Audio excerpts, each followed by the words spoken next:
সকলকে জয় যিশু।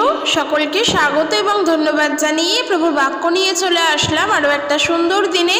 প্রত্যেকটা দিনের মতন আজকের আরও একটা সময় পেয়েছি, তাই প্রভুকে অনেক ধন্যবাদ জানাই যে প্রত্যেকটা দিন আমরা তার দয়ায় পাই আর তিনি আমাদের সাহায্য করেন। তার ইচ্ছায়, তার অনুগ্রহে প্রত্যেকটা সময় তিনি আমাদের বাঁচিয়ে রেখেছেন, তাই তাকে অনেক ধন্যবাদ দিই। আর শুধু তাই নয়, জীবনের জন্য যা যা দরকার, প্রয়োজনীয় খাদ্য দ্রব্য অদ্য সব কিছু আমরা পাই এবং তিনি আমাদের সঙ্গে থাকেন। তাই স্বর্গস্থ পিতার গৌরব, তার প্রশংসা, তার ধন্যবাদ করি। জীবনের প্রত্যেকটা সময়কে উপলব্ধি করার জন্য যেই সুযোগ তিনি করে দেন, তার জন্য তার গৌরব প্রশংসা করি। তো চলো আজকের ভিডিও শুরু করব। আজকের যে বিষয় নিয়ে আলোচনা করব, যে দেখো আমি বলেছি কি যে রাত্রে যদি ঘুম না আসে তাহলে এই প্রার্থনাটি করে দেখো। অর্থাৎ আমি এটাই বলতে চাই যে সকলের জন্য আমরা আজকের প্রার্থনার বিষয়ে জানবো, আর অবশ্যই সেটা রাত্রিকালীন প্রার্থনা। সর্বশুরুতেই আমি যেটা বলতে চাই যে ঈশ্বরের কাছে প্রার্থনা করাটা আমাদের একান্তই দরকার, কারণ আমরা ঈশ্বরের আরাধনা করতে পারি আমাদের প্রার্থনার দ্বারা, আমাদের স্তুতি আরাধনার দ্বারা, তার গৌরব প্রশংসা করে। এর বাইরে তো আর কিছু নয়। ধূপকাঠি, মোমবাতি, পুজোর ফুল কিংবা আরও যে সমস্ত যাগযজ্ঞ অনুষ্ঠান আছে তার দ্বারা ঈশ্বরের প্রশংসা হয় না, এটা আমি বিশ্বাস করি, এটা বাইবেল স্বীকার করে। এবং এই বিষয়ের কথাই প্রভু যিশু বলেছেন যে কখনোই ঈশ্বরের আরাধনা করতে গেলে নিজের মতন করে, নিজের কল্পনার মধ্যে কোনো একটা মাটির পুতুলকে তার আকার দিয়ে, তার রূপ দিয়ে তার আরাধনা করা মানে ঈশ্বরের সেবা করা নয়।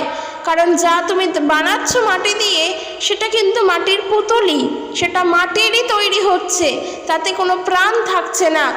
হ্যাঁ, মানুষ তার নিজের মনের মানবিক বাসনা, ইচ্ছে অনুসারে ওই মূর্তিতে প্রাণ প্রতিষ্ঠা করার কথা বলছে এবং তারপর তার আরাধনা করছে।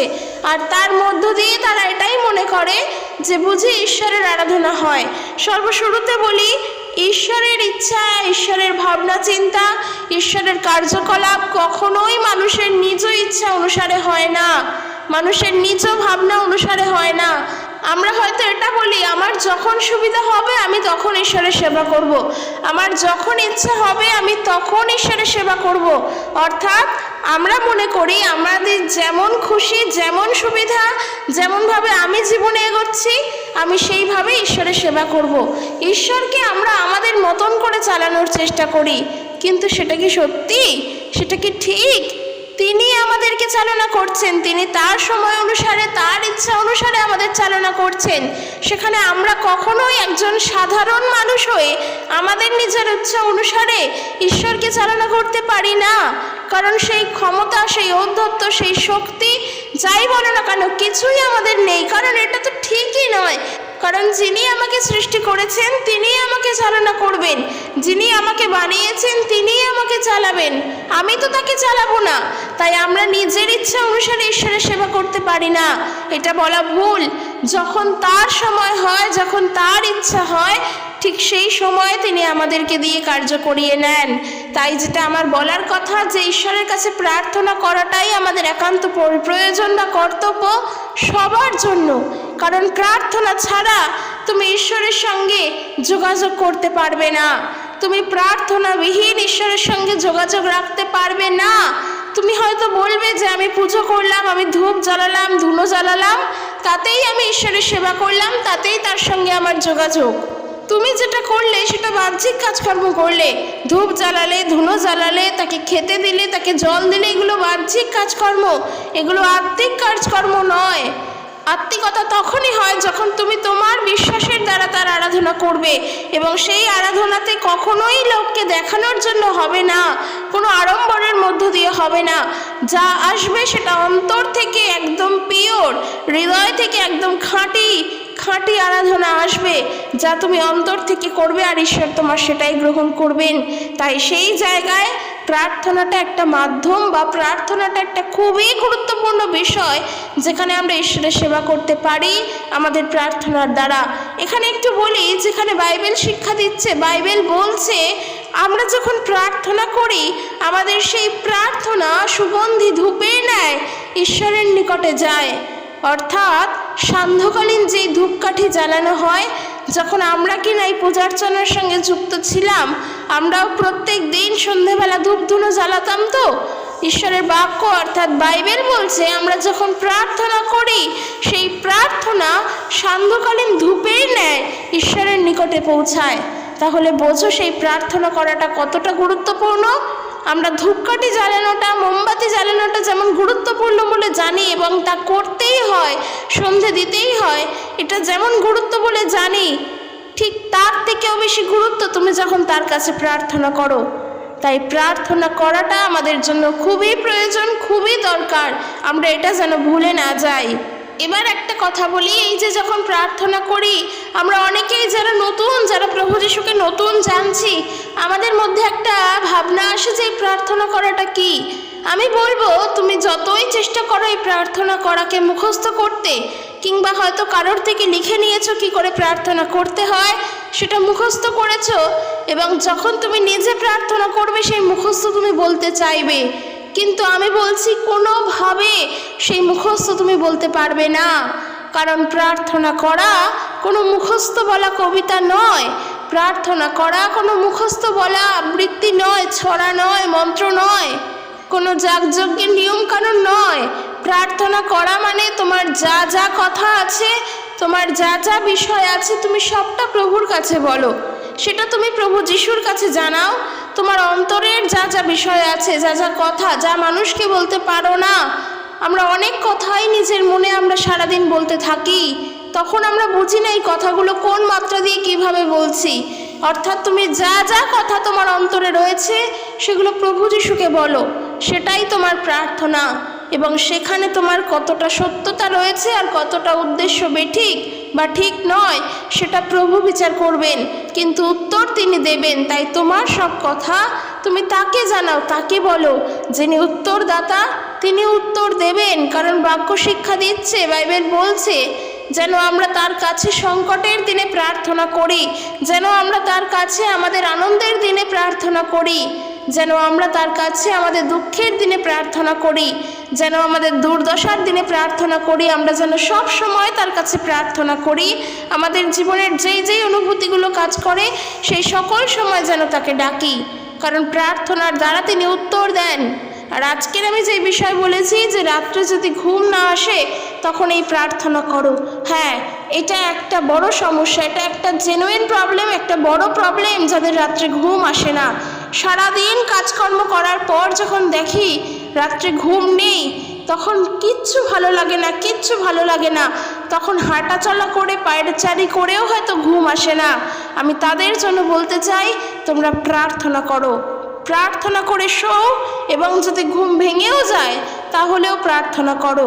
আর যদি এটা তোমার জন্য অনেক বড় একটা প্রবলেম হয়, অর্থাৎ আমাদের শারীরিক নানা প্রবলেম তো আমাদের থাকে, আমরা যদি মনে করি যে না এটা আমার একটা অনেক বড় প্রবলেম, তাহলে বলবো ডাক্তারকে দেখাও, ডাক্তারের কাছে যাও, ওষুধ খাও, কিন্তু সাথে সাথে প্রার্থনাও করো। কারণ একটা জিনিস মনে রাখবে, ঈশ্বর আমাদেরকে নির্বিঘ্নে নিশ্চিন্তে ঘুম দেন রাত্রে। আর যখন এই ঘুমের প্রয়োজন পড়ে আমরা যেন ঈশ্বরের কাছেই প্রার্থনা করি। সারাদিন ক্লান্তির পর যখন রাত্রে আমরা বিছানায় গিয়ে শুতে যাই, সেই সময়ের ঘুম এতটাই নিশ্চিন্তে হয়। কত মানুষ যাদের সেই ঘুমের মধ্যেই প্রাণ চলে যায়, কত মানুষ যারা সেই ঘুমের মধ্যেই হারিয়ে যায়, এই দুনিয়া ছেড়ে চলে যায়, তাদের সেই ঘুম তারা শেষ ঘুম হয়, তাদের কত মানুষের জীবন চলে যায়। কিন্তু এই জন্যই বিশেষ করে আমাদেরকেও রাত্রিকালীন ঘুমানোর আগে প্রার্থনা করা দরকার পড়ে, এবং ঘুম থেকে উঠে প্রার্থনা করার দরকার পড়ে যে প্রভু তুমি আমাকে নিশ্চিন্তে ঘুম দাও, তুমি আমাকে শুধু নয় আমার পরিবারকে, আমার প্রতিবেশীকে, আমার পাড়াকে, সবাইকে তুমি নিশ্চিন্তে ঘুম দাও, এবং পরের দিন একটা নতুন ভোর, নতুন সূর্য উঠতে তুমি আমাদের সাহায্য করো, যেন আমরা দেখতে পাই সেই সূর্যকে। কারণ কত মানুষ এই গভীর রাত্রেই হয়তো নিদ্রাগত হয়, কত মানুষ এই গভীর রাত্রেই হয়তো এই পৃথিবী ছেড়ে হারিয়ে যায়, কিন্তু তুমি আমাদেরকে ভালোভাবে ঘুমোতে সাহায্য করো, ভালোভাবে ঘুম দাও, আমরা যেন রাত্রে ঘুমোতে পারি, সেই আশীর্বাদ তুমি করো, সেই ভার তোমার উপরে রাখি, তুমি নিশ্চিন্তে ঘুমোতে সাহায্য করো। এইভাবে প্রার্থনা করো, প্রার্থনা করে প্রভুকে বলো যে প্রভু তুমি আমার প্রহরী হও, তুমি আমাকে রক্ষা করো, তুমি আমার পাহারাদার হয়ে আমাকে রাত্রে নিশ্চিন্তে ঘুম দাও, আমি যেন ঘুমোতে পারি। তুমি আমাকে আগামী নতুন ভোর দেখতে সাহায্য করো, সেই ভোরও আমি যেন দেখতে পারি। প্রার্থনা করো এইভাবে, কারণ আমাদের প্রত্যেকটা সময়, আমাদের জীবনের প্রত্যেকটা মুহূর্তে তো আমাদের প্রার্থনা করতে হয়। ওই যে বললাম, যদি তোমার আনন্দ খুব বেশি হয় তাহলেও প্রার্থনা করো, খুব দুঃখ হলেও প্রার্থনা করো। কারোর উপরে যদি রাগ হয়, সেই সময় রাগ যেন তোমার কন্ট্রোলে থাকে, তার জন্যও প্রার্থনা করো। কারোর বিষয়ে যদি খারাপ মন্দ চিন্তা করো, কিংবা কারোর যদি অমঙ্গল চিন্তাও আমাদের মনে আসে, সেই সময়ও প্রার্থনা করো যেন প্রভু মানুষকে সাহায্য করেন এবং আমাদের অমঙ্গল চিন্তার থেকে মুক্ত করেন। আমরাও যেন তাদের জন্য ঈশ্বরের কাছে প্রার্থনা করতে পারি, এই প্রার্থনাও করো। জীবনের প্রত্যেকটা ফেজে, প্রত্যেকটা মুহূর্তে ঈশ্বরের কাছে প্রার্থনা করতে হয়। আর তার মধ্যেই রাত্রিকালীন প্রার্থনা তো আমাদের জন্য খুবই দরকার। আমরা যদি বাইবেল থেকে পড়ি, আমরা দেখতে পারবো গীত সংগীতা তার 4 গীত 7 পদ এবং 8 পদ, সেখানে বলছে, দেখো দাউদের একটি গীতে তিনি বলছেন, প্রভু আপনি আমায় প্রচণ্ড সুখী করেছেন। ফসলের সময় যখন আমাদের কাছে প্রচুর শস্য এবং দ্রাক্ষারস ছিল, তখনকার চেয়েও আমি এখন বেশি খুশি। আমি বিছানায় গিয়ে নির্বিঘ্নে ঘুমিয়ে পড়ি। কেন? কারণ হে প্রভু, নিরাপদে ঘুমোবার জন্য আপনি আমাকে শুইয়ে দেন। অর্থাৎ রাত্রের ঘুম কিন্তু প্রভুই আমাদেরকে দেন। সেই প্রভু তিনি আমাদের সঙ্গে থাকেন, তার আত্মায় আমাদের সঙ্গে থাকেন, আর রাত্রের ঘুম তিনি আমাদেরকে দেন। তাই রাত্রিকালীন প্রার্থনা করো, প্রভু এই রাত্রের ভার তোমার উপরে রাখলাম, এই রাত্রের ভার তোমার হস্তে রেখে তুমি আমাদেরকে সাহায্য করো যেন এই রাত্রে আমরা নিশ্চিন্তে ঘুমোতে পারি এবং আগামী দিন যেন একটা নতুন সূর্য দেখতে পারি। আমার প্রতিবেশীকে, আমার পাড়াকে, এই গৃহের সমস্ত মানুষকে এবং আমাকে, আমাদের প্রত্যেককে রাত্রে তুমি সুন্দর ঘুম দাও। সেই ঘুমের মধ্যে যেন শান্তি থাকে এবং সেই ঘুমের পর যখন চোখ খুলবে তখন যেন জানতে পারি তুমি আমার সঙ্গে আছো। তুমি আমাদেরকে রাত্রে শান্তিতে ঘুম দাও, আমরা যেন তোমার ছায়ায় বসতি করে তোমার কাছেই থাকতে পারি। এইভাবে প্রার্থনা করো, কারণ আমারও বলছি রাত্রিকালীন ঘুম কিন্তু প্রভু আমাদেরকে দেন। সারাদিন খাটাখাটনির পর রাত্রে বিছানায় শুতে গেলে যার ঘুম না আসে, সে জানে সেই যন্ত্রণা কেমন। তার জন্য বিশেষ করে বলবো প্রার্থনা করো। যদি মাঝরাতে উঠে ঘুম ভেঙে যায় এবং ঘুম না আসে, সেই সময় প্রভুকে ডাকো এবং বলো যে প্রভু আমাকে ঘুম দাও, তুমি আমার সঙ্গে থাকো, নিশ্চিন্তে ঘুম তুমি দাও, আমার এই নিদ্রায় তুমি সাহায্য করো। তুমি তোমার পবিত্র আত্মা স্পর্শ দ্বারা আমাকে ধরে রাখো, আমি যেন রাত্রে ভালোভাবে ঘুমোতে পারি, নির্বিঘ্নে যেন ঘুম আসে। তুমি আমাকে সাহায্য করো, কোনো রকম বিপদ, কোনো রকম অমঙ্গল যেন ছুতে না পারে, কোনো রকম রাত্রিকালীন যে রোগ ব্যাধি, সেই জ্বালা যন্ত্রণা যেন ধরতে না পারে, কারণ তুমি আমার সঙ্গে আছো। আমরা আরও একটু দেখব গীত সংগীতা তার 91 গীত তার 4 পদ থেকে যদি দেখতে পারবো যে প্রভু কতটা প্রেমময় আর তিনি কতটা মঙ্গলময়, তিনি যে আমাদের প্রত্যেক সময় ঘিরে রাখেন তার একটি প্রমাণ। গীত সংগীতা তার 91 গীত 4 পদ থেকে বলছে, নিরাপত্তার জন্য তুমি ঈশ্বরের কাছে যেতে পারো, যেমন করে পাখি তার ডানা মেলে তার শাবকদের আগলে রাখে, তেমন করে ঈশ্বর তোমায় রক্ষা করবেন। তোমায় রক্ষা করার জন্য ঈশ্বর হবেন একটি ঢাল ও প্রাচীরের মতো। রাতে তোমার ভয় পাওয়ার মতো কিছু থাকবে না, দিনের বেলাতেও শত্রুর তীরকে তুমি ভয় পাবে না।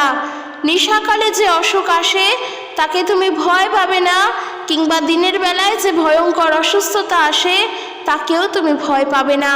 এই যে এত ভয় পাবে না বলছে, এবং এটাই বলছে যে অমঙ্গল আসবে না, তার একটাই তো কারণ। তার কারণ ওটাই, ওই যে 4 পদে পড়লাম, নিরাপত্তার জন্য তুমি ঈশ্বরের কাছে যেতে পারো, কারণ ঈশ্বর তোমাকে নিরাপত্তা দেবেন। একজন মা পাখি যেমন তার শাবকদের আগলে রাখার জন্য ডানার তলায় নিয়ে রাখে, ঈশ্বর ঠিক এইভাবে মানুষকে নিরাপত্তা দেন। তাই আমরা যখন রাত্রিবেলা ঘুমানোর আগে প্রার্থনা করে ঘুমোতে যাব, দেখবে যত রকমের যদি কোনো খারাপ স্বপ্নও তুমি রাত্রে দেখো না, কিংবা কোনো ভয়ের স্বপ্ন, কোনো অমঙ্গলের স্বপ্ন, যেই স্বপ্নের দ্বারা তুমি ভয় পেতে পারো, কিংবা হয়তো আমরা ভূতের স্বপ্ন দেখি, অনেক খারাপ খারাপ প্রবলেমের স্বপ্ন দেখি, যদি রাত্রিবেলা ঘুমোতে যাওয়ার আগে প্রার্থনা করে রাত্রের ভার প্রভুর হস্তে রেখে ঘুমাও, তুমি নিশ্চিন্তে ঘুমাবে। আমি বলছি তোমাকে, তুমি নিশ্চিন্তে ঘুমাবে। তুমি করে দেখো ফল পাও কিনা। রাত্রিবেলা ঘুমোতে যাওয়ার আগে প্রভুর নাম করে সেই রাতের ভার সম্পূর্ণ প্রভুর ওপরে রেখে ঘুমাও।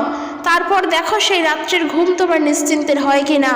এই জন্যই নিশ্চিন্তে ঘুমাবে যে আমি আমার রাত্রের ভার তো প্রভুর ওপরে রেখে দিলাম, অর্থাৎ তিনি আমাকে রাত্রে ঘুমোতে সাহায্য করবেন, আমি শান্তভাবে ঘুমোতে পারবো। প্রভুর ওপরে এই ভার আছে মানে আমার আর চিন্তা নেই। দেখো তুমি তারপর ফল কেমন পাও। তুমি রাত্রিকালীন ঘুম নিশ্চিন্তে পাও কিনা নিজেই তখন লক্ষ্য করবে। কারণ আমরা ঘুমের মধ্যে খারাপ স্বপ্ন দেখি, খারাপ চিন্তা আসে, আর যার জন্য হয়তো আমাদের ঘুম ভেঙেও যায়। আমি তবুও বলবো রাত্রের ঘুমের ভার প্রভুর ওপরে রেখে দেখো তুমি ঘুমোতে পারো কিনা। কারণ আমরা রাত্রিবেলা হয়তো বিশ্রাম করতে যাই ঠিকই, আমাদের ব্রেন কিন্তু বিশ্রাম করে না।